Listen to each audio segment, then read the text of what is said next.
Olá, minha gente! Vamos começar mais um dia de alegria, então sorri e vem pra cá. Hoje é dia, inclusive, de live política. Olha que medo, né? A gente fala isso, já dá um desespero, as pessoas já gritam pra mim, seu petista, seu comunista, seu louco. E já tem gente falando aqui de mamadeira de piroca e coisas desse jeito, mas calma, minha gente, vamos respirar.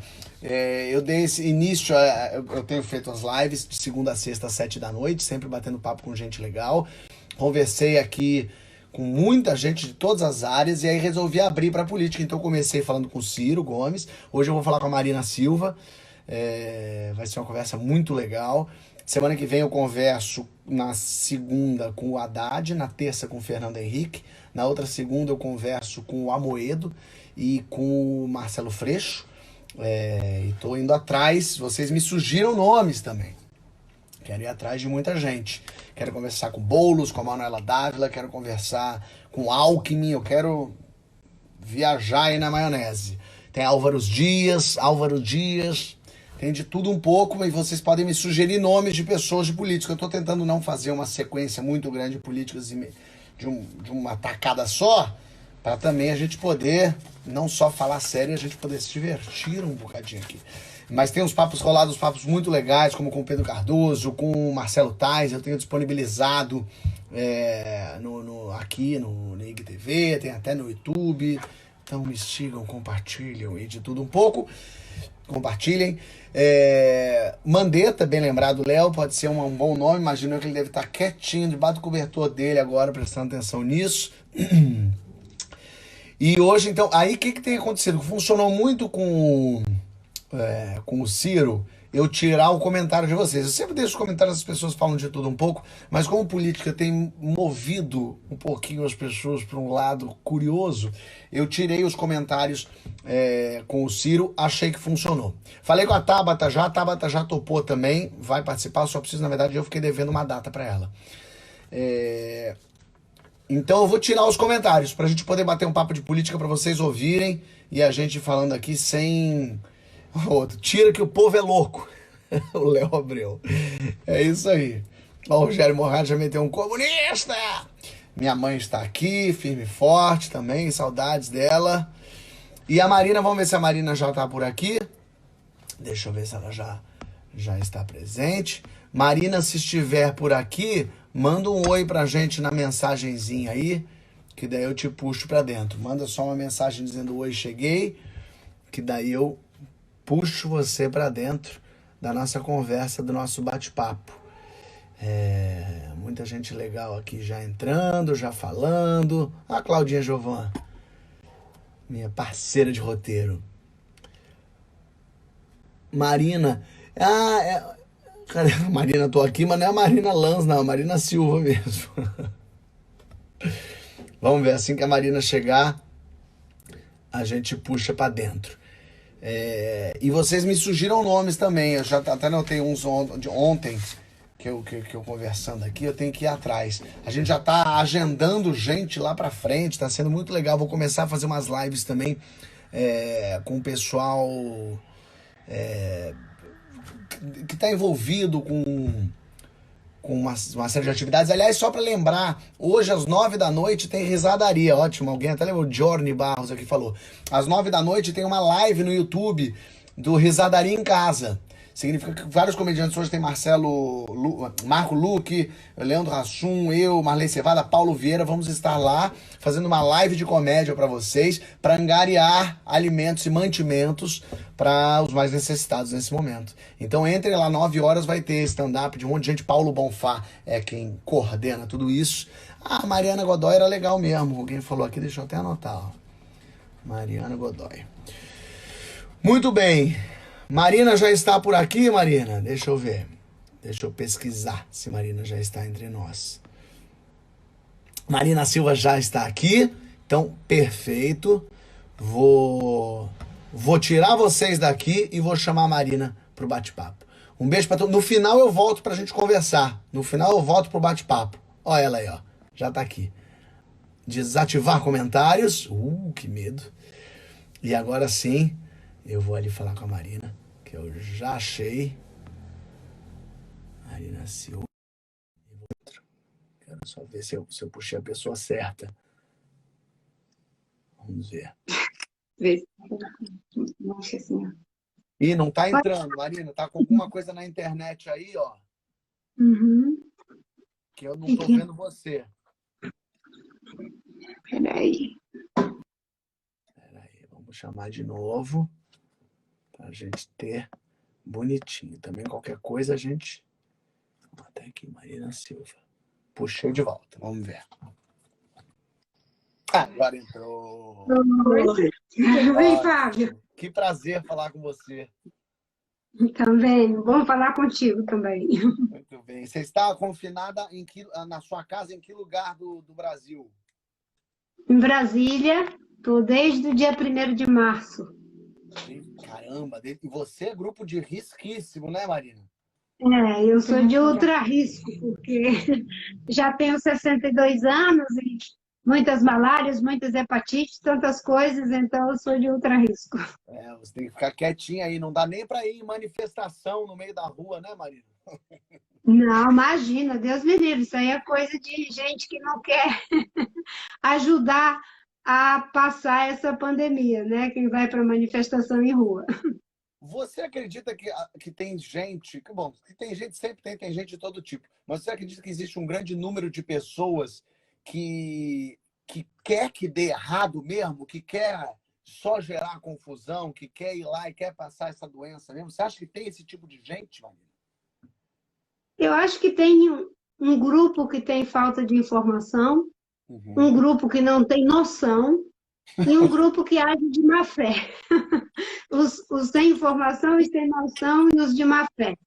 Os de má fé são aqueles que têm todas as informações, inclusive têm a noção, mas ficam estimulando as pessoas a irem para a rua, porque elas têm uma escolha. Elas escolheram, em primeiro lugar, a economia, como é o caso do presidente Bolsonaro, que deliberadamente ele fica estimulando as pessoas que têm que voltar ao trabalho, sem dizer para as pessoas que a pior forma de fazer com que a economia não consiga caminhar é se nós tivermos um colapso total do sistema de saúde do Brasil. Aí nem empresas, nem serviços essenciais, nada funciona.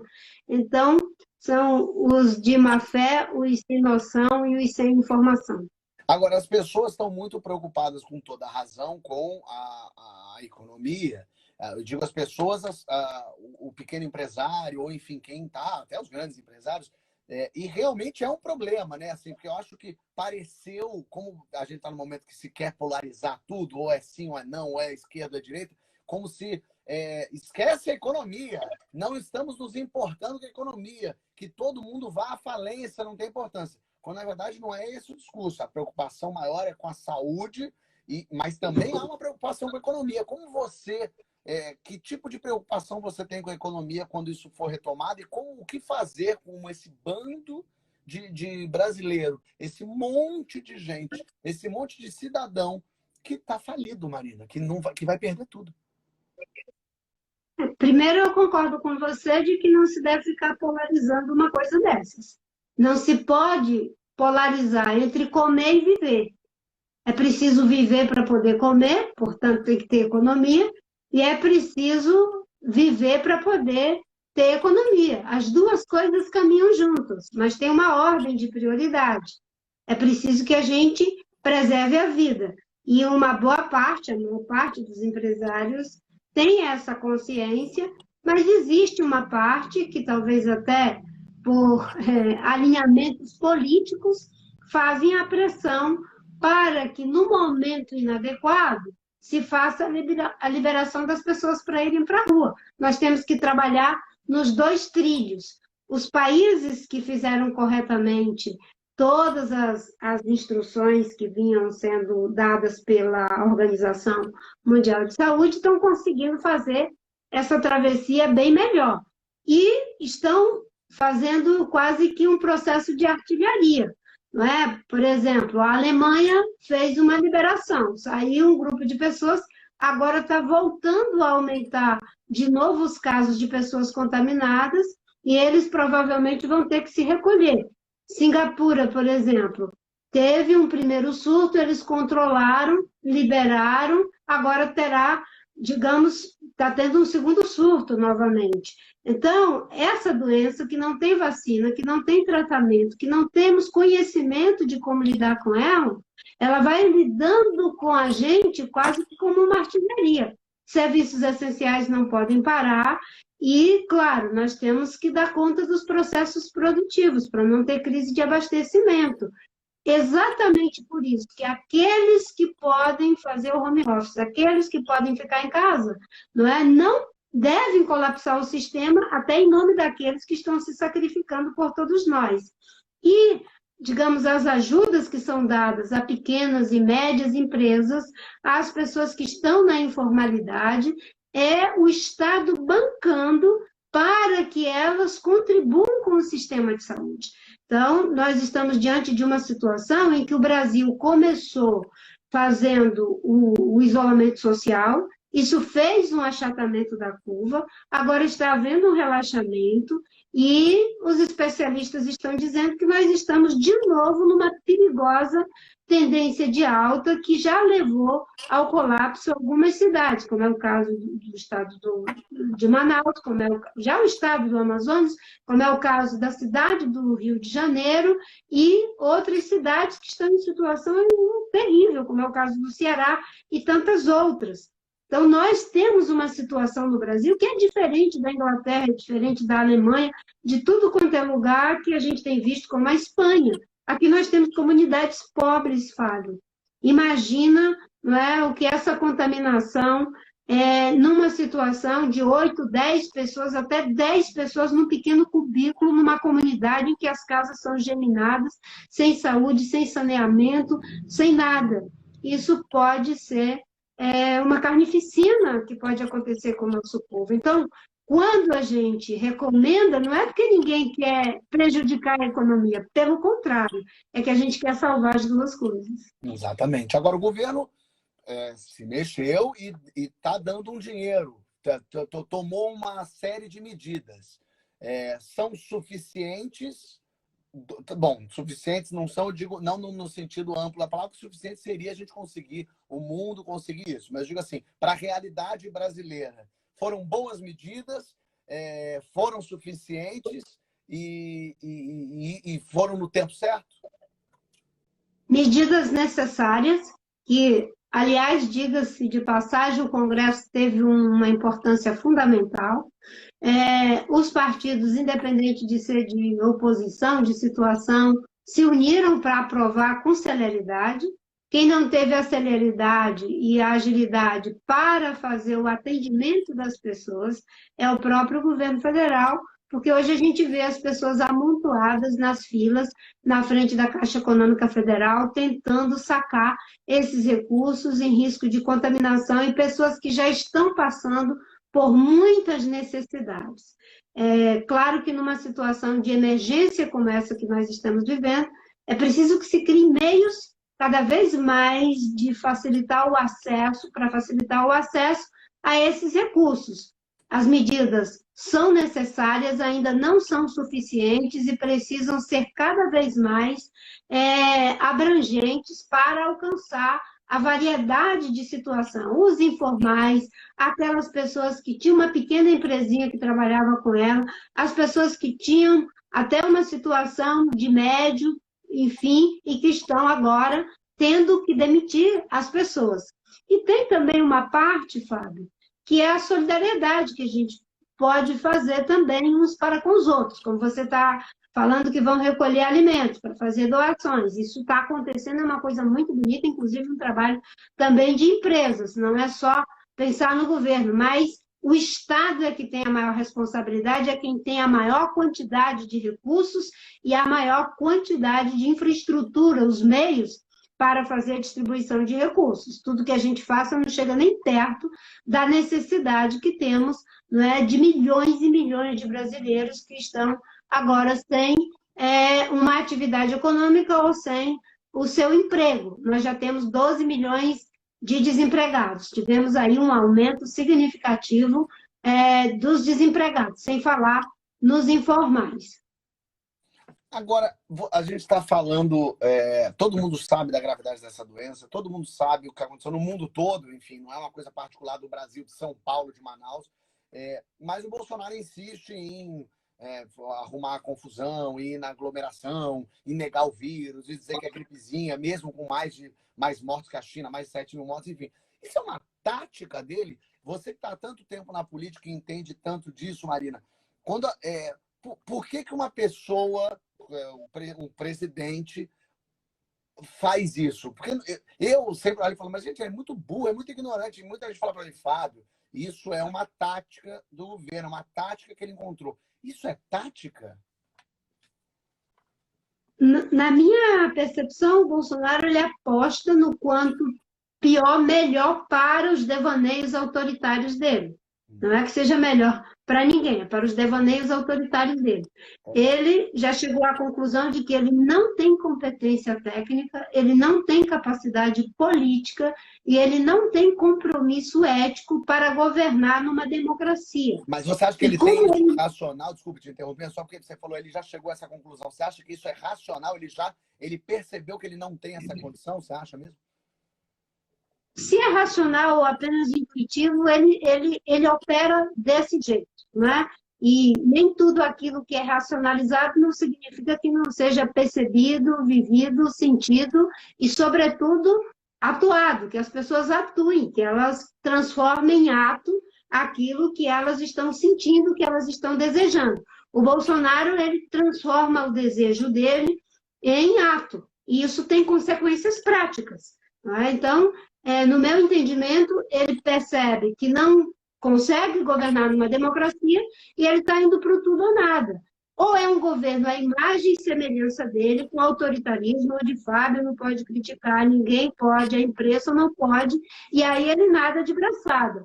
Ou nessa situação em que a imprensa, a comunidade científica, os movimentos sociais, os partidos que são de oposição, enfim, tem opiniões, e é isso que deve ser feito numa democracia, ele não suporta. É por isso que tem essas agressões a jornalistas o tempo todo. Hoje foi mais uma agressão, mandando os jornalistas calarem a boca, como se isso tivesse na governabilidade dele.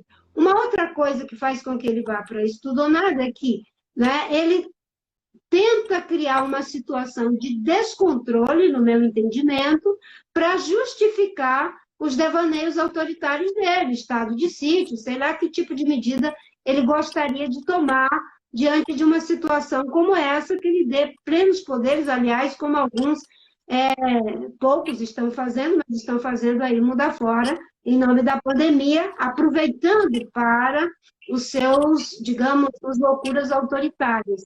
Então, o Bolsonaro, ele tem esse perfil, infelizmente, ele tem uma equipe que está ali, aquele núcleo dele, operado, inclusive, pelos filhos, pela família, e criando crises em cima de crises num momento desse. O Brasil é o único país do mundo, talvez, né, que o presidente da República briga com os governadores, briga com os prefeitos, briga com a comunidade científica, briga com a imprensa, que está fazendo um trabalho relevante de utilidade pública orientando as pessoas, briga até com quem está dizendo como deveria ser o caminho, ou pelo menos a maneira de caminhar, demite o ministro da Saúde, que estava seguindo as orientações da Organização Mundial de Saúde, e agora uma briga com o ministro da Justiça, e vai passando por cima da Constituição, dos poderes, como Supremo, Legislativo. Se ele pudesse, ele fazia terra arrasada. Ele aposta no quanto pior melhor para tentar ter um governo à sua imagem e semelhança, ou ele diz, se não for isso, ele talvez queira mesmo ser empichado para se fazer de vítima e consolidar o fundamentalismo político que está em torno dele. Há um grupo de fundamentalistas, e isso acontece tanto no espectro da direita quanto da esquerda, que não importa a realidade. Eles vão dizer ave César para qualquer coisa que essas pessoas façam. É só olhar o que está acontecendo na Venezuela. O Bolsonaro é a mesma coisa do Maduro pela de extrema-direita. O Maduro faz atrocidades que são inaceitáveis em nome de ser de esquerda, entre aspas. Você usou a expressão ou tudo ou nada. Você acha que ele já esse ano é o ou tudo ou nada dele, sendo que o nada é o impeachment mesmo? Estamos perto de ver esse ou tudo ou nada acontecer real, assim? Tem uma dinâmica que precisa ser medida, né? Porque o Bolsonaro ele não tem nenhum problema de chamar as pessoas para irem para a rua, para se contaminar. Aliás, ele tem, como diz o Safatli, né, um grupo de pessoas que estão dispostas a autossacrifício, a se imolar em nome do Messias de pés de barro deles. E nenhuma pessoa com responsabilidade ética, com respeito à vida, responsabilidade política, vai fazer qualquer tipo de mobilização que leve à contaminação. Então, existem vários pedidos de impeachment, existe o processo do Ministério Público que está agora, não é, em avaliação, em andamento, com as denúncias gravíssimas que foram feitas pelo ex-ministro Sérgio Moro, e tudo isso terá desdobramento. Pedido de impeachment é que não falta. Agora, como a gente vai manejar essa situação para que no meio da pandemia não se fique numa disputa do poder em prejuízo da vida? E eu até fiz um escalonamento, uma espécie de tripé. Nós temos que, nesse momento, trabalhar a defesa da vida, a defesa e a proteção dos direitos e a defesa da democracia. Uma coisa não tem como se separar da outra, mas fazendo sempre a correta mediação, porque os médicos estão sendo contaminados, os enfermeiros, as pessoas da limpeza. Daqui a pouco, essas pessoas vão se sentir totalmente desamparadas se, em vez de estarmos priorizando a vida, estivermos numa situação de completo caos político. Então, a oposição tem trabalhado alternativas, né? São os panelaços, as formas de mobilização. Agora mesmo um grupo de partidos, a Rede, o PSB, o PV, o PDT e acho que também o Cidadania, né, estão fazendo uma ação política chamada Janela Democrática, né? Todo mundo vá para a sua janela organizadamente se manifestar, mas na sua janela, sem nenhum tipo de contato para que a gente contribua com o achatamento da curva. Acho que tem medidas que a gente pode fazer para desautorizar o Bolsonaro. Quando ele vai para uma manifestação e diz que o Exército está com ele, foi correto. Eu entendi que as Forças Armadas desautorizaram o Bolsonaro. Aliás, eu tinha postado isso, de que as Forças Armadas precisavam desautorizar o Bolsonaro. E quando ele diz o Exército está do meu lado, contra o Supremo, contra o Congresso, contra a liberdade de imprensa, então precisava dessa desautorização. As Forças Armadas não pertencem ao governo de plantão, elas pertencem ao Estado brasileiro. E o Estado brasileiro se orienta pela Constituição Federal, e a Constituição Federal está acima, inclusive, do governo de plantão.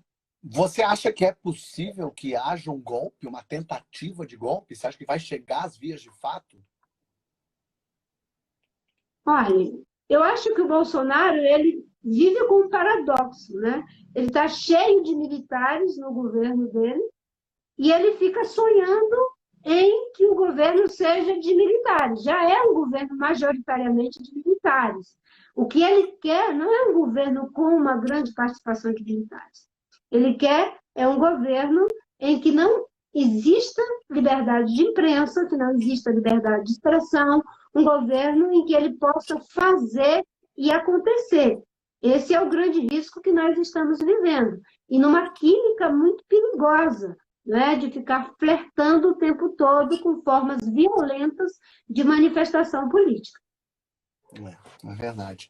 Agora, conversando com algumas pessoas e vendo assim, grupo da família, do WhatsApp, grupo dos amigos, enfim, muitos deles votaram no Bolsonaro, mas na verdade votaram no antipetismo, né? E esse foi o verdadeiro fenômeno dessa eleição de 2018, o antipetismo, essa raiva do PT, essa raiva da esquerda, da corrupção, é uma coisa que tomou conta do brasileiro a ponto dele falar: eu prefiro um maluco, um doido de pedra no governo desse país, comandando esse país, do que ter o PT. O PT ele é tão ele causa tantas coisas nas pessoas que até Marina apoiou Aécio Neves, de tanto que o PT causa isso na gente. O que acontece com esse sentimento de antipetismo, Marina? O que o PT foi uma decepção para muita gente e deu raiva em muita gente? Como é que a gente destrincha um pouco você que foi lá atrás do governo petista e saiu disso? Me faz aí um histórico um pouco do PT no governo para entender de que momento o PT vai de salvador da pátria, de Messias, a eleger o Bolsonaro. Fala um pouquinho dessa trajetória, inclusive te incluindo nessa trajetória aí. Eu acho, Fábio, que essa situação que nós temos hoje com o Bolsonaro, com tudo que ele representa de ameaça à saúde pública, à democracia, às instituições, a um governo minimamente, não é, com qualquer compromisso com aquilo que são as pilastras de uma democracia ocidental. O Brasil já está se afastando do que é uma democracia ocidental. Não é só do que é um país liberal, como eu vi uma avaliação hoje. É mais do que isso, é mais profundo. O Brasil já está no limiar do que é ser uma democracia ocidental. Não respeita índio, não respeita gay, não respeita, inclusive, a liberdade de escolha das pessoas. Ele quer impor a sua forma de ser, a sua forma de estar no mundo para os brasileiros e brasileiras, quando a nossa Constituição assegura a liberdade religiosa e as liberdades individuais. Então, o Bolsonaro já está se afastando do que é uma democracia ocidental. E a lição que nós temos de tudo isso, e eu venho defendendo isso desde sempre, eu acho que o grande erro nosso no Brasil é de fazer a escolha ante alguma coisa em lugar de ser a favor daquilo que você acredita. Eu sempre entrei na disputa política afirmando aquilo que eu acredito. Eu acredito que a gente pode ter um país que protege a natureza, que promove justiça social, que tem uma responsabilidade ética com os recursos públicos, que tem prosperidade, igualdade de oportunidade para as pessoas, com educação de qualidade, saúde pública. Eu acredito nisso. E entrei 3 vezes para fazer uma disputa afirmando esses valores, essas propostas e esses princípios. Mas eu vi as disputas serem feitas, né, já que você falou no Aécio, né, essa polarização ela era antes PT, PSDB, mas sempre um negando o outro e sem afirmar aquilo que a gente deve pensar para o país. Aliás, o problema do Brasil foi ter se afastado do que é um projeto de país para ficar em um projeto de poder. Ter se afastado do que é um projeto de nação para ter ficado apenas na disputa das eleições. E você não está falando só especialmente dessa eleição de agora, né? Não, isso já vem. O Brasil é um país polarizado historicamente. Nós éramos polarizados entre o Império e a colônia, nós fomos polarizados entre se era monarquia ou era república, nós fomos polarizados entre indústria e agricultura, depois nós fomos polarizando entre democracia e ditadura, depois passou a polarizar entre partidos, se era Arena ou MDB, depois é PT, PSDB, e hoje nós chegamos no empobrecimento de que já não é mais ideia, já não é mais um coletivo, já não é mais projeto de economia, ou de país, ou de mundo. É a polarização entre bolsonarismo e lulismo. Isso é o cúmulo do empobrecimento político de um debate para um país como o nosso. Então, quando eu vejo essa história de que as eleições foram anti isso, anti aquilo, o Bolsonaro, claro, era anti-PT. Nem tinha um programa de governo. Bolsonaro não tinha programa de governo. Ele quase que ganhou com um cheque em branco. Inclusive, fazendo promessas e propostas totalmente contrárias ao Estado Democrático de Direito, contrárias à defesa dos direitos humanos, das liberdades que são tão caras àqueles que lutaram pela democracia. Foi assim que ele conseguiu chegar ao poder. Eu acho que essa situação está nos ensinando a fazermos as nossas escolhas com base em princípios e valores. Se eu tenho valor, a democracia como um valor, os direitos humanos como um valor, não é? Eu não posso abrir mão disso em função de circunstâncias. nem para ganhar votos e nem para proteger aliados. Isso é o que eu acredito e é o que funciona no mundo. Acusam muito o PT de promover essa polarização lá atrás, por exemplo, com o PSDB, e que o PT usava muito esse artifício do nós contra eles. Você que estava lá dentro, você acha que faz sentido esse argumento? Faz total sentido. Aliás, o Bolsonaro, ele, de certa forma, foi, digamos assim, chocado no ninho dessa polarização. E o PT achava que era mais fácil ganhar do Bolsonaro do que de qualquer um. Aliás, a forma como se comporta continua dando essas sinalizações, né, de que deixa o Bolsonaro sangrando porque é mais fácil de enfrentar o Bolsonaro. Eu não concordo com essa visão. Acho que a falta de autocrítica que é feita pelos partidos de esquerda e os partidos de centro-esquerda, elas fazem um mal muito grande para a nossa democracia. E eu não sou de fazer política de terra arrasada, Fábio. O PSDB deu uma contribuição importante com o Plano Real, o PT deu uma contribuição importante com as políticas sociais, como Bolsa Família. Mesmo o antigo PMDB deu uma grande contribuição lá atrás no processo de reconquista da democracia, mas se perderam em projetos de poder pelo poder. Os envolvimentos em corrupção são justificados, não é, pela ânsia do poder, quando não eram aqueles que queriam enriquecimento ilícito mesmo. Isso criou uma grande decepção nas pessoas e é isso que faz com que elas, em vez de votar, né, porque tem um ideal, porque tem um sonho, porque quer uma saúde melhor, um Brasil melhor, uma educação melhor, mais emprego, vota para eliminar um ao outro. Você ficou quanto tempo no PT?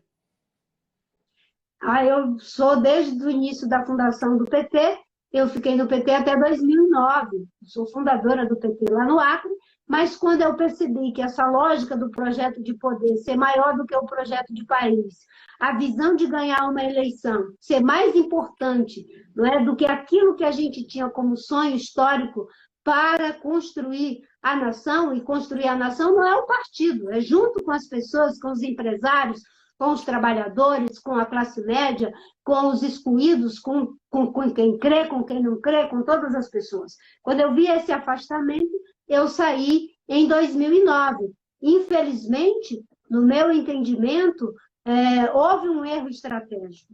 Dois partidos da social-democracia, PT e PSDB, nunca foram capazes de conversar a favor do Brasil.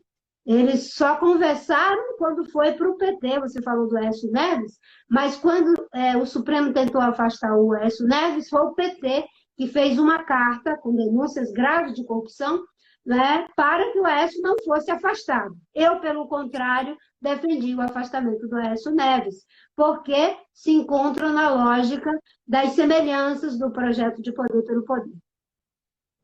Você, em 2014, teve uma disputa ali, foi uma eleição muito curiosa, muita reviravolta ali também na eleição. Em 2009 você sai do PT, você vai seguindo um caminho diferente.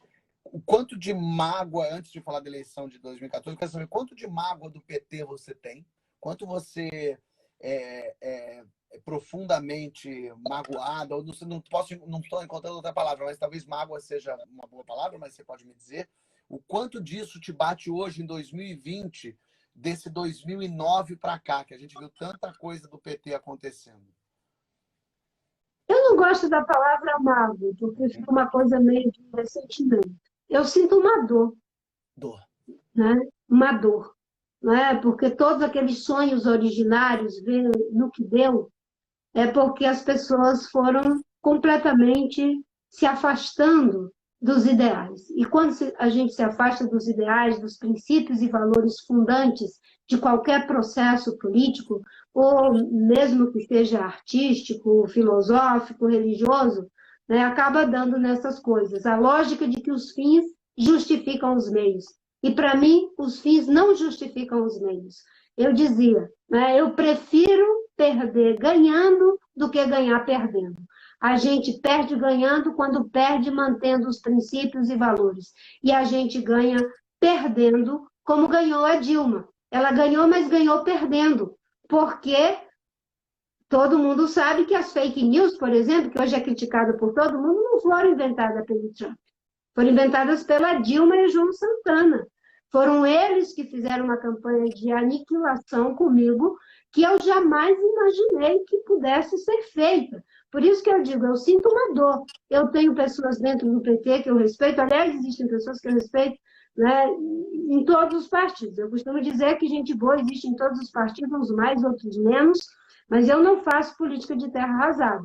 Mas eu nunca imaginei que fosse fazer aquilo. Né? As fake news foram inventadas pela Dilma, pelo João Santana, numa atitude deliberada de me aniquilar. E a história, ela tem os seus caminhos. Quando ela é interrompida, ela volta na forma de uma represa. E eu acho que nós estamos vivendo esses represamentos. E que não é só comigo em 2014. Foi também agora com o Ciro Gomes. O Ciro Gomes sempre apoiou o Lula, sempre apoiou o PT, e não teve nenhuma chance de dialogar com ele.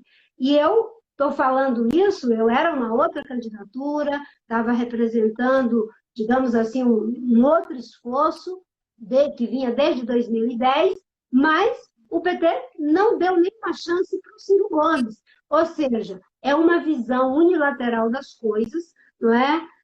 E em alguns aspectos, como a gente vê, uma visão unilateral agora. Né? A política tem que ser um lugar onde você é capaz de mediar a partir de princípios e valores. Né? Sem isso, a mediação fica enviesada. Você falou das fake news da Dilma, você sabe de coisas, você sabe se a gente tem hoje o escritório do ódio, a gente tinha isso lá nas eleições de 2014, isso foi pensado exatamente para te bater e você sentiu essa porrada lá, te surpreendeu, você não esperava. Fala um pouco dessas fake news da Dilma aí, que eu fiquei curioso com isso. Bem, com o nível de sofisticação que nós temos hoje, que é operada pelo Trump, pelo Bolsonaro, essas tecnologias nem existiam. E eles têm o pioneirismo de ter criado isso. E que funcionou naquele momento, em que hoje as eleições, no meu entendimento, elas já não são mais tão livres e democráticas, porque você lida com uma mentira. Quem tem força gravitacional para emplacar uma mentira, acaba aniquilando aqueles que não têm força gravitacional para levar para as pessoas aquilo que é o princípio da realidade, os fatos. O livro do próprio João Santana, que ele escreveu, ele narra isso, de quando foi tomada a decisão de fazer o aniquilamento em relação à minha campanha. Então, era algo sem parâmetro. Por exemplo, o que eles inventaram, por exemplo, que eu não me lembro, agora não me recordo, em 2014, que tipo de fake news saiu, por exemplo? Todas as fake news possíveis. Como eu era evangélica, eu ia acabar com o sínodo de Nazaré. Como eu era amiga da NECA, eu ia acabar com o Bolsa Família para tomar o dinheiro para dar para os bancos. Como eu era evangélica, não ia ter mais minha casa. Como eu era, enfim, de outra força política, eu ia ter, não ia ter mais Bolsa Família, Minha Casa Minha Vida, não ia ter mais nada. Eu não era uma candidata, eu era uma exterminadora do futuro. Né? Até as crianças, algumas delas passaram a fazer relatos, eu tenho amigos que me fizeram esse relato, que diziam, a Marina é evangélica, ela vai proibir as crianças brasileiras de jogar videogame, por exemplo. E as criancinhas ficavam assustadas, não é, de que eu ganhasse e ia acabar com o videogame. Isso foi alguns relatos de amigos que diz que esses papos rolavam nas escolas. Agora, eu fui para Belém, eu cheguei lá, eu senti o peso das pessoas olhando para mim em cima da fake news que foi colocado de que eu iria acabar com o Sínodo de Nazaré. Eu fui em Aparecida, porque o debate, enfim, promovido pela Igreja Católica, na TV Católica, lá em Aparecida, E eu senti o peso das pessoas, dizendo que eu ia fazer uma lei para acabar com a padroeira do Brasil. E eram tantas fake news, tantas coisas que eram espalhadas, né? E tinha uma tecnologia por trás disso. Pessoas que entravam para dizer, eu estou te apoiando. E aí passava 2, 3 dias, eu descobri que você vai acabar com o sino de Nazaré, estou retirando o apoio da Marina, essa mulher é um terror. Isso tinha uma força de veracidade, não é? Tudo isso a gente ia mapeando e foi sim, né? Houve uma decisão política, o próprio João Santana que narra isso. Obviamente que com aquela dinheirama toda que ele mesmo foi preso em função delas, de tudo que vocês sabem do Petrolão. Agora, né, você está me perguntando sobre isso, eu estou falando, mas é por isso que eu digo, eu sinto dor, graças a Deus não sinto mágoa, porque eu nunca pensei que fosse uma mulher a tentar destruir a biografia e aniquilar outra mulher. Eu sempre esperava a sororidade das mulheres, né? Até porque em 2010 nós fizemos uma campanha bonita. Eu tinha a expectativa da mesma campanha. Eu me lembro que, como a gente trabalhou juntas, quando eram os debates, eu passava no camarim da Dilma, passava do Serra, passava do Eduardo Jorge, de todo mundo. A gente estava ali numa disputa, na época, do Eduardo Jorge, não, em 2010 o Eduardo Jorge estava comigo, foi em 2014 o Eduardo Jorge. Mas a gente estava numa disputa que tínhamos diferença, era um debate duro, mas ninguém se tratava como inimigo, como alguém para ser aniquilado. Por isso que eu tive, quando me disseram, olha, foi tomada uma decisão no comando da campanha e o pessoal vai vir, te prepara que é para te aniquilar. Eu digo nada, gente, se é o pessoal querendo criar nervosismo na gente, vamos tocar, isso não vai ser nesse nível. E foi muito pior do que eu pude imaginar, né? Por isso que hoje eu olho para muitas coisas que estão acontecendo, né? É a continuidade, porque a gente tem aquela história de que se sou eu fazendo contra alguém, não é? Tudo bem, isso aqui está purificado. E não é assim. Os fins não justificam os meios. Eu não posso ganhar uma eleição mentindo da Dilma, inventando coisas que ela não fez, quando nós éramos colegas no Ministério. Muita gente me perguntava, você saiu porque a Dilma lhe pressionou por causa das hidrelétricas do Madeira? Eu digo, não foi isso. Eu saí do governo porque o Blairo Maggi, o Ivo Cassol do Rondônia, juntamente com setores do próprio governo, dos ministérios da Agricultura e de Transporte, estavam numa cruzada interna no governo, tentando convencer o presidente Lula a revogar as medidas do plano de combate ao desmatamento. Quando eu percebi que isso ia se concretizar, inclusive com a militância do Mangabeira Húngaro, eu pedi para sair, para criar um fato político. Mas eu jamais posso, para ganhar votos, dividendos, para me cacifar na frente da Dilma, dizer que foi ela. Nesse caso, não foi ela. Foi isso que eu estou narrando aqui, não é? Porque ter compromisso com a verdade não é ter compromisso com verdade de conveniência. A verdade é algo que a gente nunca vai ter ela 100%, certo? Ela não está com nenhum de nós. Ela está entre nós. E é exatamente por estar entre nós que, na parte que nos cabe, nós temos que ter compromisso com ela. Total razão. Você falou aí que o poder foi modificando os partidos, mas muita gente diz assim, o PT nunca me enganou. Eles, desde o início, tinham esse plano e tal. O PT mudou e mais. O Lula mudou nesse meio de caminho? E quanto o Lula mudou, por exemplo? O Lula era um cara que acreditava mesmo naquilo, ou ele sempre foi muito político e botar um Michel Temer de vice era uma coisa que já estava na cabeça dele há muito tempo? Eu acho que o PT originário tinha ideais e todos aqueles que fizeram aquele empreendimento, enfim, que ajudou no processo político brasileiro. Acho que o primeiro governo do presidente Lula foi um governo que deu uma grande contribuição. As políticas, nem vou pegar na área ambiental, que nós conseguimos derrubar desmatamento em mais de 80% por 10 anos, com o plano de prevenção e controle do desmatamento. Eu pego as políticas sociais, que é um exemplo que não me envolve diretamente, para poder ter alguma equidistância. Isso foi algo muito bom. Ter uma política de renda mínima, transferência de renda para as pessoas. Aquele primeiro governo tinha pessoas ali que estavam comprometidas. No segundo governo Lula, as coisas já foram se distanciando desses ideais. Agora, obviamente que a gente não pode fazer generalizações.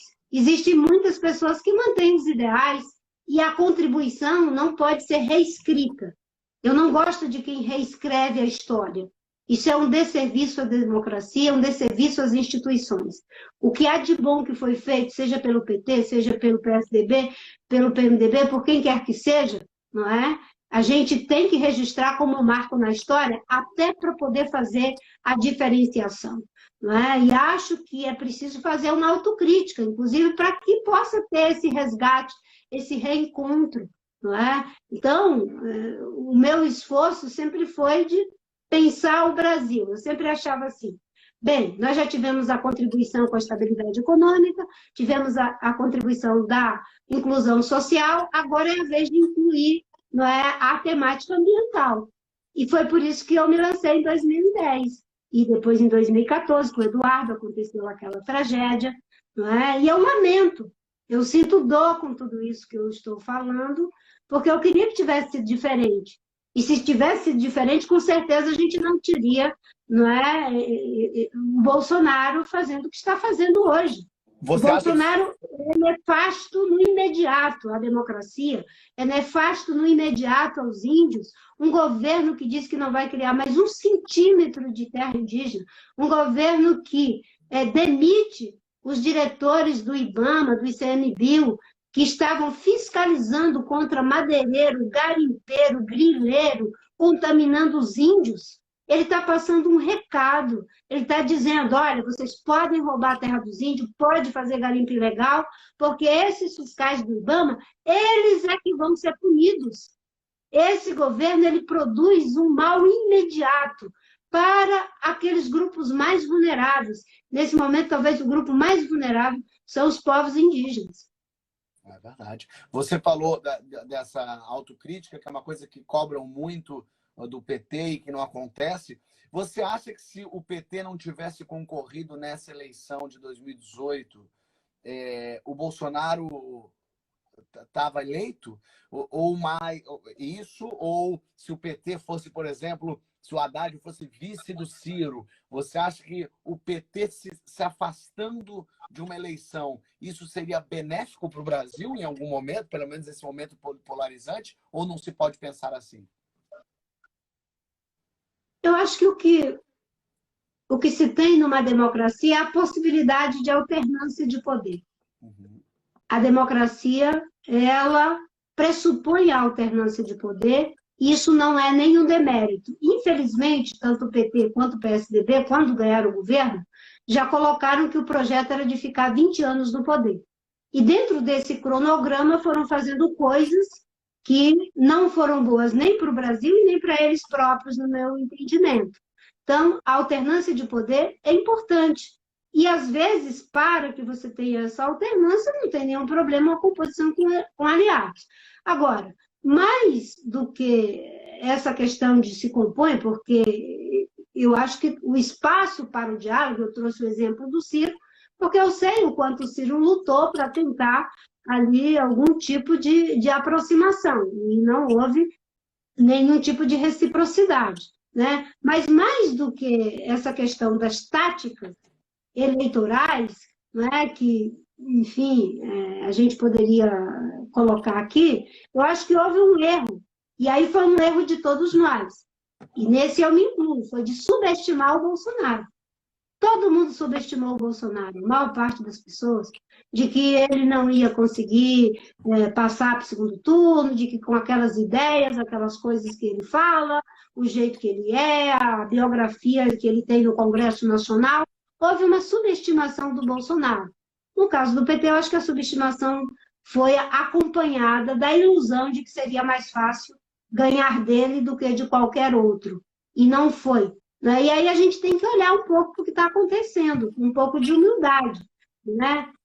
as pessoas, elas estão fazendo uma crítica a todos nós, de alguma forma, e a gente tem que olhar para essa crítica. Eu, por exemplo, né, em 2019 eu tive, 2010 eu tive 19 milhões de votos, em 2014 eu tive 22 milhões de votos, agora eu tive, enfim, 1 milhão de votos. O que O que que aconteceu? aconteceu? Por que que não foi possível fazer prosperar uma alternativa que levasse, né, as pessoas a caminhar para aquela ideia que eu falei, né? Agora é a vez de um país socialmente justo, economicamente próspero e ambientalmente sustentável, como a Marina. Não fomos capazes de fazer, dar densidade a esse processo político. E, claro, tem um contexto altamente polarizado, que não se dispõe a essa polarização doentia e tóxica, não tinha um lugar. Mas isso também foi uma escolha. Foi uma escolha de não entrar no rol da polarização tóxica. Marina, a nossa live, ela quando dá 1 hora, ela cai. Então eu vou fazer o seguinte, eu vou desligar ela, salvar e vou voltar para a gente continuar conversando mais um pouquinho, tá? Só para ela não Tá bom. cortar na nossa frente. Então, assim que eu voltar para lá, você volta e eu te chamo de volta. Tá, eu vou, enquanto isso, chamar a minha auxiliar aqui, a minha filha Moara, Boa, para maravilha. operar comigo. Pronto, então perfeito. Então, ó, fiquem aí, eu vou sair só para zerar isso aqui e eu volto com a Marina.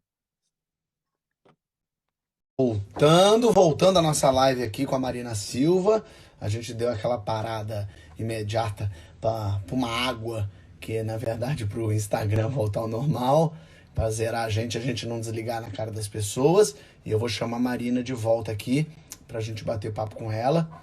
Muita gente está acompanhando aqui, inclusive os comentários estão aqui, eu vou tirá-los de volta, bem lembrado.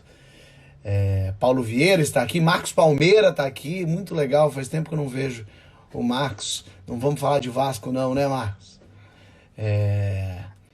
Vamos continuar. Deixa eu ver se Marina já voltou.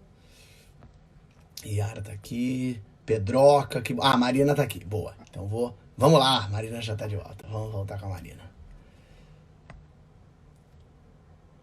Cadê aqui? Pronto. Pra gente continuar o bate-papo com Marina Silva.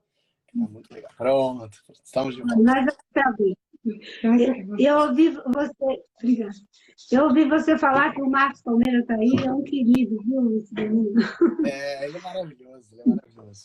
Agora, Marina, você acha que o Brasil, eu não vou falar o brasileiro, porque essa entidade, cada vez mais eu acho mais esquisito o brasileiro, como se fosse uma coisa só, mas o Brasil não tá nem aí para a Amazônia, não tá nem aí para meio ambiente, Marina? Quando você fala assim, eu vou defender o meio ambiente, você acha que as pessoas se importam de um modo geral, em sua maioria? E isso não é eu estou dizendo isso tristíssimo aqui, mas isso é quase que no Brasil uma coisa ainda muito utópica, assim, do brasileiro, falei o brasileiro, do Brasil entender o quão importante é o meio ambiente para o país e para ele mesmo.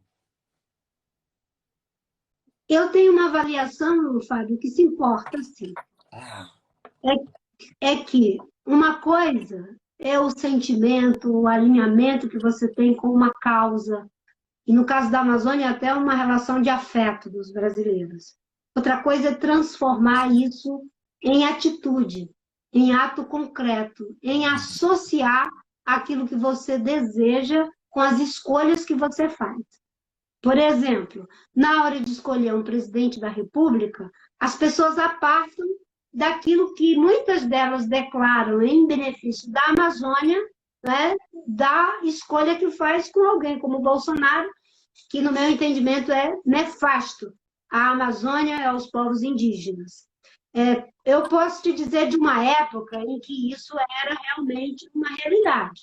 Né? Na década de 70, na década de 80, quando eu comecei lá muito jovem com o Chico Mendes, a gente era, digamos assim, muito solitários. Porque o padrão de visão de desenvolvimento, inclusive da maior parte da esquerda e dos progressistas, era uma visão desenvolvimentista. de transformar a região norte naquilo que era o sul, sudeste e o centro-oeste. Tanto é que a visão de reforma agrária era uma visão de que a reforma agrária deveria ser feita em lotes quadrados, para os agricultores, né, ele tirar a floresta e etc, etc. O Chico Mendes sofria todo tipo de ameaça, todo tipo de pressão, né, e ficava totalmente isolado. Nós contávamos as pessoas, era a Lucélia Santa, era o Gabeira, era o Sirquis, né, algumas pessoas fora do Brasil, a Maria Alegrete, mas a maioria achavam que nós éramos nefastos, né, ao desenvolvimento, aos empregos. Hoje, a mídia, para você ter uma ideia, o Chico Mendes, alguns dias antes do assassinato dele, eu fui visitá-lo. E ele foi me levar na rodoviária para pegar o ônibus, da Chapuri. E no caminho, assim, que era um caminho curto, ele falou assim para mim, pois é, nega velha, me abraçou, né? Isso é muito forte para mim falar isso. Eu acho que dessa vez os cabras vão me pegar. E eu falei assim, Chico, então por que a gente não vai para a cidade para denunciar para a imprensa? Né? E ele disse, não adianta, toda vez que eu falo isso, eles fazem uma matéria enorme dizendo que eu estou falando isso para me promover.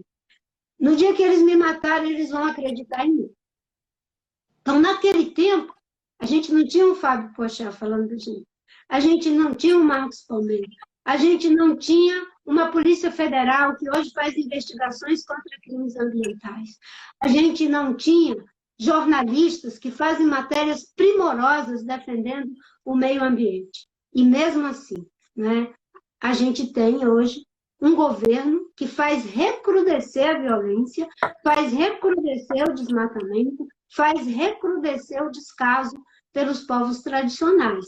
Então, hoje nós temos uma consciência que não é proporcional à eficiência das nossas ações. Total. Nossa, me fiquei agora até mexido com essa história que você falou do Chico aí.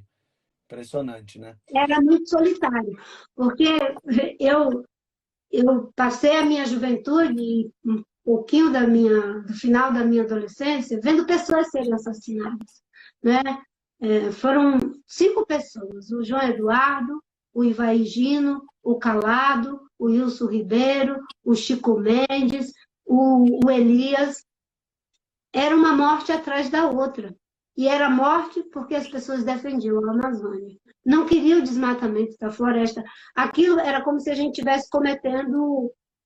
Era uma insanidade, não é? Para as pessoas. A ordem de despejo era dada contra os seringueiros a favor dos devastadores, dos grileiros. Como hoje o ministro do Meio Ambiente faz? Ele pune os servidores do IBAMA e dá um recado para os grileiros. Fiquem à vontade, né? Eu estou punindo esse pessoal que está perturbando vocês. É isso que ele está dizendo. Você... bom, ainda é cedo para falar de 2022, mas você já tem coisas na cabeça pensando ali em nova candidatura, ou para presidente, ou para senadora, por que não? Afinal de contas, uma senadora... Há muito tempo que a gente não tem uma Marina senadora firme, ponta firme ali, segurando a onda também. Mas, enfim, mas até uma candidatura à presidência também, porque a gente precisa de opção, e você foi uma opção tão positiva em 2010, 2014, 2018, enfim. Como é que está a sua cabeça para pensar nesse futuro que o brasileiro já está com o olho em 2022? O Bolsonaro, ano passado, já estava com a cabeça em 22, que dirá todo em volta, né?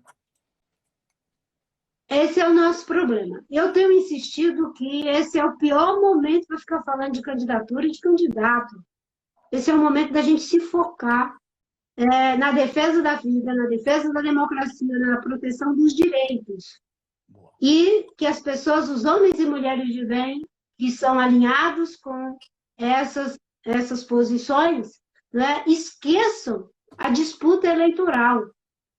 E eu sempre digo, olha, vamos trabalhar uma agenda com aqueles que reconhecem que é preciso, inclusive, fazer uma autocrítica dos erros que foram cometidos. Os que acham que não aconteceu nada, que não teve problema nenhum, que o problema é sempre dos outros, fica muito difícil. Porque quando você não reconhece erros, significa que você está apto a repeti-los. E eu não gostaria de ver os erros que foram cometidos pelo PT, pelo PSDB serem repetidos. Então, eles têm que fazer autocrítica e autocrítica mesmo, cada um no nível das suas responsabilidades. Então, esse é o momento de ter um campo que vai debater o que é melhor para o Brasil, com a ajuda dos brasileiros, que não tenta um pouco não ser, digamos, o principal protagonista, mas puxa a sociedade para esse protagonismo. Eu sou filha de seringueiro, mas a gente tinha roça de subsistência. E eu aprendi com o meu pai, né, desde criancinha, a selecionar os melhores caroços de milho, de arroz, enfim, para plantar. E eu acho que se a gente tem um bom roçado, a gente tem uma boa terra, né? Que é o bom roçado? É o Brasil. Qual é a boa terra? São as ideias, os propósitos, as propostas de saúde, de educação, de saúde pública, no momento em que o mundo inteiro se descobriu incapaz de cuidar do essencial e do essencial que é da nossa vida, não é? Então, as boas sementes são essas. E vamos ver, não é? Manejando essa boa terra e essa boa semente, qual é, digamos, o melhor agricultor para elas. Não é? Não vamos querer ser nós o único. Eu já fui candidata 3 vezes, eu estou com 62 anos, concorrendo em situação bastante adversa, com segmentos muito poderosos, dando uma contribuição. E eu sempre digo, melhor é discutir o projeto de país do que ficar preso ao projeto de poder. Melhor é tentar ter um ideal identificatório para essa nação do que apenas ficar fixado em eleição. Eu acho que é isso que faz com que o Brasil fique na situação que nós estamos vivendo. Quer dizer, é triste. Eu viajo muito, desde de fevereiro eu cancelei 5 viagens que eu tinha para fora do Brasil. Quando começou essa história de coronavírus, eu sei das minhas limitações de saúde, então eu cancelei 5 viagens. Mas quando eu ainda estava viajando, a gente não conseguia explicar, Fábio, para as pessoas o que estava acontecendo no Brasil. Era constrangedor. Mas o que aconteceu? Como é que tem o Bolsonaro? Não sei o quê, blá, blá, blá. E você tenta... É difícil, porque é um país que é detentor da maior floresta tropical do mundo. Acontecem os incêndios e o presidente da República diz que foram as ONGs que tocaram fogo, quando todo mundo sabe que eram grileiros, criminosos, fazendo um dia do fogo para homenagear o presidente da República. Isso é incompreensível nas pessoas. A duras penas, nós conseguimos fazer o Fundo Amazônico com recursos a fundo perdido da Noruega, em função da redução do desmatamento, para projeto de desenvolvimento sustentável, pesquisa, apoio a comunidades. E o governo acaba com o fundo, diz que não quer saber do fundo, não quer a ajuda dos países ricos no momento do desmatamento. Aí nós temos um derramamento de óleo terrível nas praias brasileiras, e o governo, em vez de investigar, punir, se encontrar o culpado, põe a culpa no Greenpeace. As pessoas não entendem isso, e é vergonhoso. A gente fica aviltado mesmo quando vê esse tipo de coisa. As falas, precisa civilizar os índios. Gente, isso não tem nenhum refinamento social, cultural, antropológico, certo? Civilizar índios. Os índios têm a sua forma, a sua maneira de civilização. Não é a nossa, mas é civilização e altamente sofisticada, com conhecimentos tradicionais associados. Não se tem apenas uma forma de ser, estar no mundo, de produzir, de se sentir pleno. É uma cultura de governo que ou elimina ou assimila. Se não consegue assimilar, então a lógica é eliminar. Isso é um crime de lesa humanidade. Sim. Eu costumo dizer, nós estamos fazendo um esforço no mundo para soerguer a Catedral de Paris e Notre Dame. E é ótimo. Notre Dame foi feita pelo esforço humano, é a beleza da arquitetura humana, da engenharia humana, da estética humana. E vamos erguer. Mas como nós somos narcisistas, é mais fácil fazer esse esforço para, não é, reerguer aquilo que nós fizemos do que preservar a Notre Dame natural que nós temos. Uma árvore de 700 anos, com 35 metros de altura, com 2,5 metros até 3 metros de diâmetro, que um caboclo, às vezes, para tirar o cabo do machado, vai lá tentar tirar uma lasca, ele está com o machado e sai faísca, como é o caso do cumaru de ferro. Em 20 minutos se derruba isso com uma motosserra. Isso não tem explicação, né? Nós temos uma tendência a desprezar aquilo que nós não temos conhecimento, capacidade técnica para compreender e fazer, que são os recursos naturais, que são responsáveis pela vida, pela economia, por tudo que existe no mundo. É em cima das bases naturais do nosso desenvolvimento. Esse narcisismo, quando ele vai para o extremo de uma forma doentia, né, de achar que você é o centro de tudo, e isso não é só em relação aos indivíduos, não. Né? Existe o narcisismo político. Né? Acho que o Bolsonaro já extrapolou isso, qualquer conceito. Ele acha que é o centro do mundo. Eu amei essa comparação de Notre Dame com a floresta, Marina. Achei muito boa, vou levar para a vida. A gente está falando aqui do governo Bolsonaro, tem um monte de pedido de impeachment. Agora eu quero saber da mãe de Ná, Marina. Ele chega ao fim do mandato? Não, eu não tenho nenhuma vocação para evidência. Eu busco, na medida do possível, trabalhar com as evidências, mas eu não tenho vocação para fazer evidência. E acho que esse é um momento muito difícil para que a gente faça as 3 coisas que eu falei. Todos os democratas, e nesse sentido o Congresso tem dado uma contribuição na defesa do funcionamento correto das instituições, do Supremo. Acho que o presidente ele tem estressado ao máximo a democracia. Achei que foi muito importante o gesto, eu vou usar essas palavras, claro que o Exército, as Forças Armadas brasileiras talvez não a usem por diplomacia das Forças Armadas, mas o gesto, o ato de desautorizar o Bolsonaro, dizendo que defende a democracia, defende a Constituição brasileira, né, foi correto nesse momento, porque a defesa da democracia tem que ser nossa.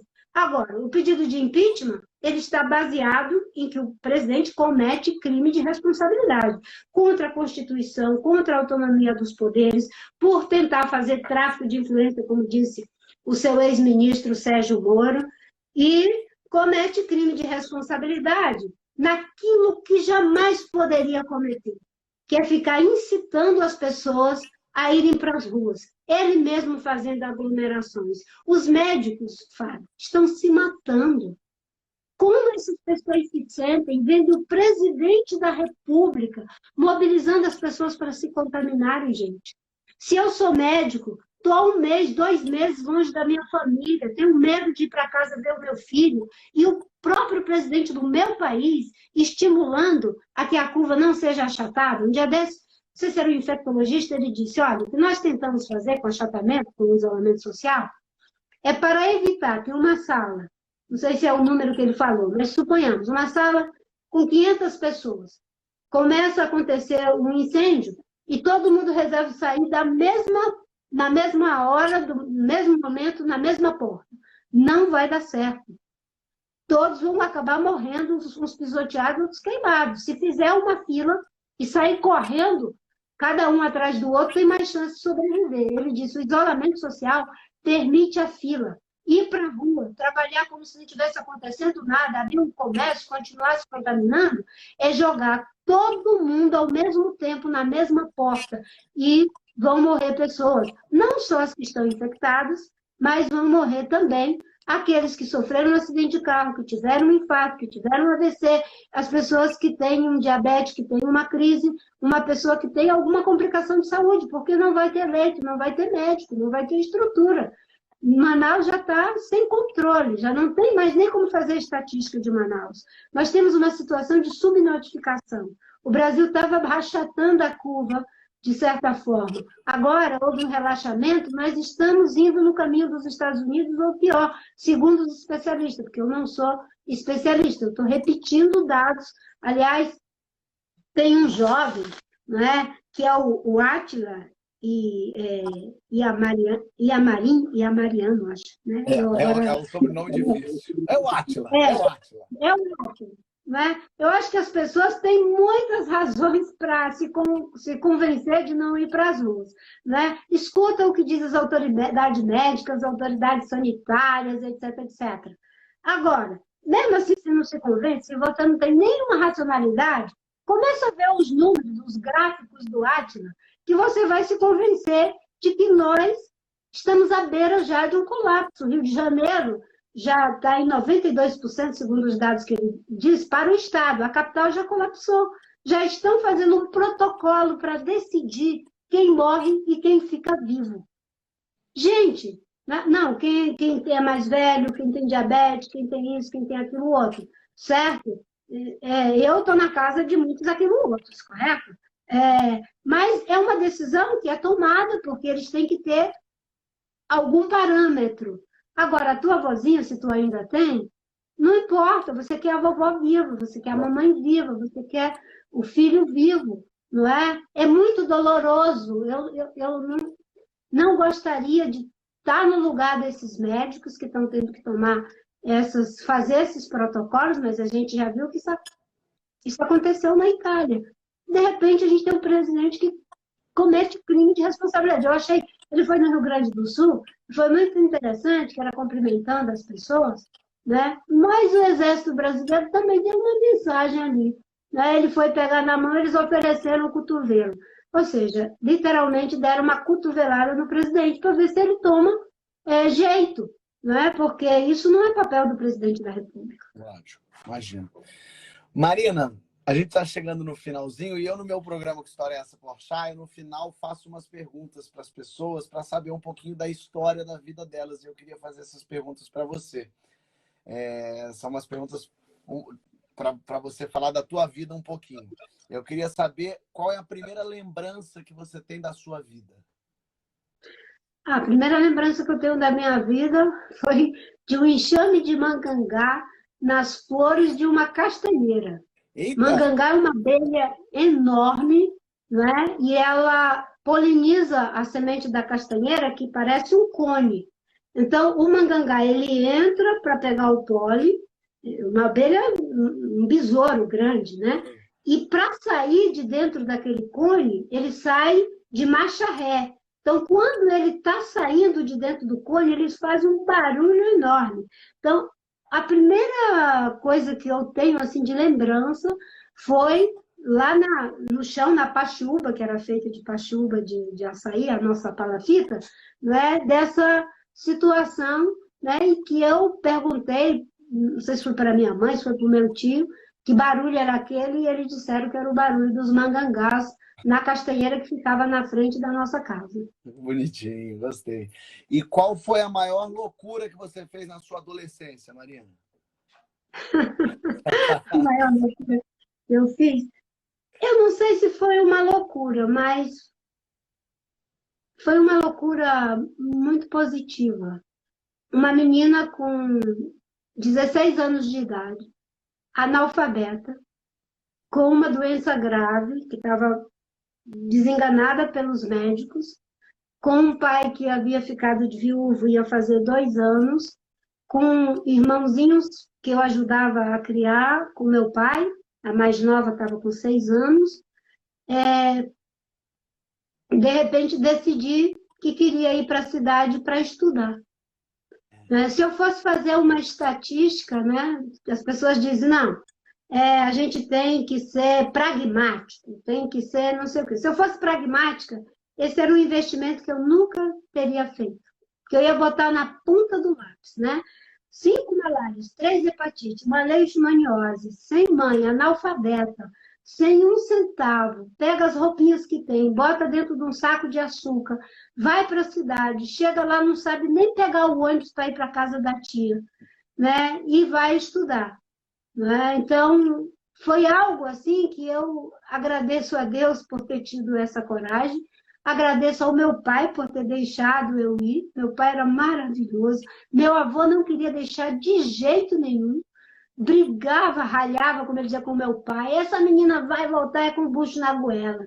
E meu pai dizia, ela quer ir, meu padrinho, o que é que eu posso fazer? E ele repetia de novo a história do bucho na goela, né? E eu acho que isso foi tão forte, a confiança do meu pai, né? Que eu peguei essa oportunidade para estudar, para trabalhar. Eu tenho orgulho de ser professora. Eu sou costureira. Aliás, nos tempinhos vagos, a gente fazia a comida, ajudar na casa, fazer as lives, cuidar das redes sociais, fazer o meu trabalho. Eu costuro, estou fazendo um monte de pano de prato aqui em casa. E eu acho isso uma loucura. A Marina passou por tudo isso. Olha quanta coisa ela passou. E as pessoas ainda. Tem gente que fala que ela é frágil. Pô, frágil e sobreviveu a tudo isso. Queria ser frágil assim, Marina. Ó, outra pergunta. Qual foi seu primeiro crush famoso? Vou te explicar. Qual foi aquele primeiro famoso que você se apaixonou quando você era menina, adolescente? Um ator, um cantor, alguém que você olhou e falou: Meu Deus, eu quero casar com esse homem. Agora tu vai ficar frustrado. Ah, Porque é o seguinte, eu, desde criança, eu queria ser freira. ah, ah. Então, essa era uma equação que eu não colocava, né? Eu acho que eu criei uma interdição O seu para primeiro esse crush tipo de... famoso foi Deus. Aí, nesse sentido, sim, pegando pelo lado, digamos assim, de que Jesus é o marido da nossa alma, e Pronto. aí é de todas as almas, né? Então, eu tinha isso. Quando eu saí do convento, eu já tinha 19 anos, já conheci o meu primeiro marido e foi com ele que eu me casei. Ah, muito bem. Se você pudesse ter presenciado um evento histórico, qualquer um no mundo, desde o início do Big Bang até hoje, qual evento histórico você gostaria de ter presenciado? Só uma questão, eu sou casada pela segunda vez, eu sou casada com o Fábio, mas meu primeiro casamento, Sim, né, sim, foi com o pai do Danilo e da Shaun. Hoje eu sou casada com o Fábio, tenho a Moara e a Maiara, que são do segundo casamento. A pergunta que você fez, qual o evento da história que eu gostaria de ter de ter, presenciado. de ter presenciado? Presenciar, tá ali olhando, não precisa nem necessariamente ter participado, pode ter sido só olhando ali, quietinho, olhando aquilo tudo acontecer. Eu acho que a chegada dos portugueses no Brasil. Ah, interessante. Porque, e eu aposto que talvez eu vou falar com o que eu sinto hoje, o que eu penso hoje, claro, que eu não tenho como Tá. me transportar para lá sem ser com os referenciais que eu tenho hoje, não é? Se você imaginar que chegaram 12 mil pessoas nas caravelas, essas 12 mil pessoas junto com os índios viraram 200 milhões, e os 5 milhões de índios viraram apenas 800 e, enfim, 50 mil, quase 900 mil que nós temos hoje, nós eliminamos 1 milhão a cada século. Que loucura. Então, esse evento da história, eu gostaria de ter participado para que fosse diferente, né? Por exemplo, quando eu vejo a Joênia fazendo o trabalho que ela faz, em 500 anos, é a primeira mulher eleita deputada federal. Em 500 anos, nós só tivemos o Juruna, não é? Então, existem muitos eventos da história que eu gostaria de ter participado. Esse era um deles. Agora, se você quer o top-down mesmo, né, eu gostaria de ter me encontrado com Jesus Cristo no Sermão da Montanha. Ah, bonito, bonito. E quem você. Bem-aventurados os que choram, porque eles serão consolados. Muito bem.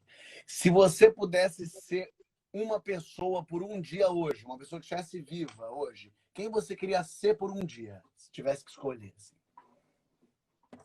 Olha, eu acho que as projeções elas existem, mas tem que ser uma projeção respeitosa, sabe? Eu gosto muito do que você faz, mas eu não quero ser o Fábio Pochá. Só dá certo o Fábio Pochá com o Fábio Pochá, Não, mas por um né? dia para Tem você muito... vivenciar a experiência de uma pessoa, não é para você ser a pessoa. É só para você saber Uhum. como aquela cabeça pensa, ou saber como que aquela Ah, pessoa sim, vive.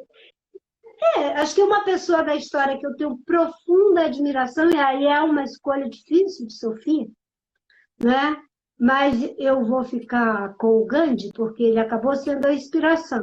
É um homem de grande inspiração, não é? Porque ele inspirou também o Mandela, que é uma outra pessoa Maravilhoso. top, não é? Mas E que esteja viva, uma pessoa que esteja viva hoje.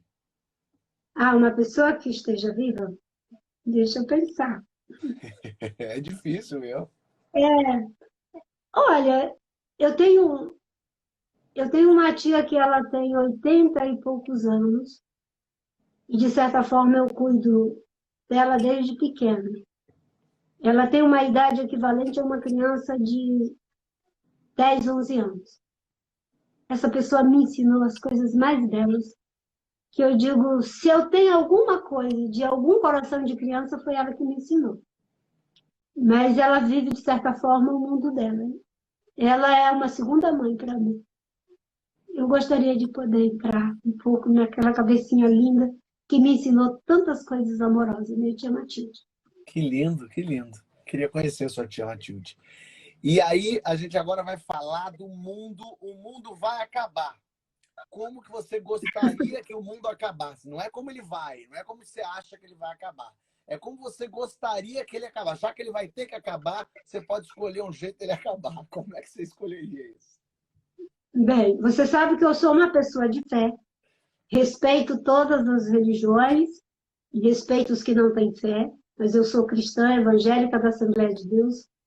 E se eu pudesse escolher, eu escolheria todas as pessoas, não é? Amando a Jesus Cristo, sendo levadas para o seio do Pai por ele. Sendo arrebatadas, muito bem. E, para terminar, o que você quer escrito na sua lápide? Ai, eu nunca pensei numa coisa dessa em tempo de coronavírus, sendo do grupo de risco, Fábio. É melhor deixar sem nenhuma inscrição, sabe? Ou então, aqui jaz alguém que, apesar de tudo, sobreviveu e ajudou e viu muitas pessoas e o mundo sobreviver ao coronavírus. Lindo, lindo, lindo. Marina, muito obrigado, de verdade, pela sua participação na live. É um prazer e uma honra, eu sou um admirador. Eu já falei, eu sempre falo isso abertamente. Obrigada, eu também. Não tem problema nenhum de falar que eu sou um eleitor, inclusive, de Marina, então por isso que eu posso falar com tranquilidade da minha presidente que está aqui conversando comigo. Quanta honra essa declaração de voto aqui, viu? Você está no 1%, viu? Achei o voto! Mas com muito orgulho, com muita vontade. Com muito orgulho. E acreditando muito de que o mundo e o Brasil precisa de você, de verdade. Olha, eu só quero agradecer a você, todos que estão acompanhando, também tem muita gente escutando aqui a nossa conversa, né? É claro que a gente não tem como deixar de falar dos temas aí quentes da política, do passado, do presente, do futuro, mas acho que esse é um momento que tem muitas coisas que são bonitas que estão acontecendo, muita solidariedade, muitas pessoas se ajudando, né? E que a gente faça um investimento para que essas coisas boas continuem. As empresas, por exemplo, a criar hospital de campanha, né, no momento do coronavírus, será que é possível manter esses hospitais para que as pessoas não morram na frente dos hospitais depois que passar o coronavírus? Tem muita gente dizendo, tomara que já volte ao normal. Não, não era normal, favelas com pessoas sem água, sem luz, sem esgoto. Não é normal, pessoas que não têm como sobreviver, como comer. Então, acho que conversar com você nesse momento é também a gente vê que tem algo que a gente não quer que seja normal. Não vamos investir nas mesmas coisas. Nós descobrimos as duras penas que nós gastamos tempo demais, dinheiro demais, inteligência demais, energia demais, tecnologia demais para coisas que agora não nos asseguram o essencial. Está tendo uma guerra por respirador mecânico, está tendo uma guerra por máscara de TNT para poder salvar as vidas dos médicos e das pessoas. Né? E todo o nosso arsenal tecnológico e bélico é como se revelasse agora totalmente impotente. Então, esse é o momento da gente também parar para pensar e dizer, vamos ser mais cuidadosos com as nossas escolhas e que elas estejam associadas àquilo que há de mais importante, a Perfeito. vida. Marina, obrigado. Fica com Deus. Você também. Que Deus abençoe a todos nós. Um beijo. Inclusive, se não gosta da gente. É verdade, é verdade. É isso aí. Um beijo. Que maravilha, Marina Silva. Sensacional. Me dá tristeza. Depois que eu conversei com o Ciro e conversar com a Marina, dá uma tristeza a gente olhar o presidente que a gente tem.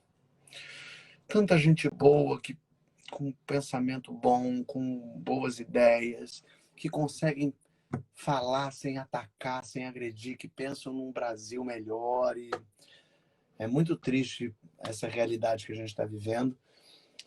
Enfim, temos que continuar acreditando e lutando. É preciso estar atento e forte. Não tem ninguém mais forte do que a Marina. Bom, Brasil, vou ativar os comentários aqui. Obrigado por vocês estarem aí. Vou deixar Ih, meu Deus do céu, os vídeos lá gravados, bonitinho, para todo mundo acompanhar. Lembrando que hoje, 9 horas, ou seja, daqui a pouquinho, tem uma live Risadaria em Casa. Quem quiser se divertir, os comediantes se juntaram para angariar mantimentos, alimentos para os mais necessitados, né? Paulo Vieira vai participar, ele que está aqui. Paulo Bonfá organizando tudo isso, que é esse festival de humor maravilhoso que é o Risadaria. Tem Leandro Hassum, tem Marco Luque, tem Marley Cevada. Eu estou esquecendo de gente, mas tem gente muito legal lá. E eu vou estar lá também. O Marcos Palmeira comentando aqui, maravilhoso momento. Ela foi nas moscas, e é verdade, foi mesmo. Ela é muito precisa. Maitê Proença por aqui também. Obrigado, Maitê, por estar acompanhando. Temos que fazer uma live juntos aqui, batendo papo, conversando. Então, já tem aí... Um beijo, Marcos. Tem aí a live às 9 da noite. E amanhã, 7 da noite, temos quem, meu amor? Amanhã a live da Acnur. A gente vai falar sobre os refugiados. Vai ser bem interessante. E temos Lázaro Ramos amanhã. Olha que coisa boa. E na quinta-feira temos quem? Paola Carosella. E o Geraldo Luiz pediu para transferir para a semana que vem. Eu vou transferir ele para outra semana. A gente vai encontrar alguém para bater papo na quinta-feira. Obrigado mais uma vez pela presença de todo mundo. Quem? Minha mãe falou? O que o Paulo tá falando aqui, Paulo? Eu adorei aqui. Minha primeira lembrança é Maravilhoso, hein? A Marina é muito boa, né? A minha primeira lembrança é o zumbido do molocotum dentro da castanha do maracatu. Nossa, tão bonito. Eu vou de... Maravilhoso, meu. Agora, não dá uma dor, Paulo, a gente vê o Ciro falando tão bem, a Marina falando tão bem, e a gente tem um débil mental. Uma tristeza, cara. E eu acho que a Marina tá falando cada vez melhor. Eu acho que a eleição passada ensinou muito para ela também. Essa autocrítica que ela faz que eu vi pouquíssimas pessoas fazerem até agora. Verdade. Da quantidade de votos dela e do que o povo quer dizer com isso. Achei muito legal. Muito legal. Acho que é a melhor live até agora, hein? Essas lives políticas estão dadas certo. Semana que vem eu entrevisto o Haddad na segunda-feira. Legal. E o Fernando Henrique Cardoso na terça. É mesmo? Que legal, né? Hein? E aí na outra semana eu falo com o Amoedo e falo com o Marcelo Freixo. E já tem... Aí, enfim, aí eu quero embarcar e quero... Você vai falando os nomes, eu pareço o meme do Chico Buarque. Mas é bom, tem que ouvir todo mundo, Paulo. Não, mas tem. Eu, inclusive, falei isso no Twitter. Eu acompanhei a live o tempo todo no Twitter. E eu falei, cara, depois que o Bolsonaro virou presidente, eu peguei como missão de vida dar crédito, divulgar e incentivar qualquer político razoável. Então, assim, vai ter uma live com o Amoedo falando, eu divulgo. Pessoal, vai ouvir o Amoedo. Quem tiver essas ideias que vá no rumo do Amoedo, sabe? É isso, assim, para a gente tentar voltar para o debate de ideias. Total. Para a gente voltar minimamente para a coisa da proposta, né? O pessoal falou aqui do Boulos também, vou chamar o Boulos. A Tabata Amaral já está confirmada também. O Alckmin está confirmado também. Muito legal. Tem muita coisa boa. Acho que vai ser... Está sendo muito bom e está sendo muito importante para mim também ouvir essas pessoas. Eu tô gostando bastante. Paulito, você vai fazer o Risadaria em casa, não vai? Eu vou, não tem... Vai ser uma roubada, né? Você sabe que a gente vai fazer para passar vergonha, né, Fábio? Vai nada, vai ser maravilhoso. Você vai ver, o público adora.